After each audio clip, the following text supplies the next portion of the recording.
નમસ્કાર, હું છું પ્રિયા અને તમે જોઈ રહ્યા છો જનતા કી જાણકારી ન્યૂઝ। નજર કરીએ આજના સમાચાર ઉપર। Natural farming science university Halol દ્વારા ટ્રેનિંગ સેન્ટર પ્રાતેનમાં પ્રાકૃતિક કૃષિ ફાર્મ શિહોલી મોટી ખાતે પ્રાકૃતિક ખેતીની તાલીમ તારીખ 13/9/2022ના રોજ ગોડલાધાર સરપંચ તાજસદણ જિલ્લા રાજકોટ અને જિલ્લા બક્ષીપંચ મોરચા મહામંત્રી શ્રી અશોકભાઈ ચાવકે જેઓ પ્રાકૃતિક ખેતી કરે છે અને 12,000 ખેડૂતોનું સંચાલન અને એફપીઓ પણ ચલાવે છે।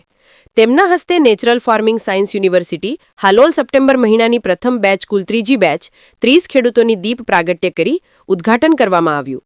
સાથોસાથ ખેડૂતોને ફિલ્ડ વિઝિટ અને જીવામૃતનું પ્રાયોગિક નિદર્શન કરવામાં આવ્યું।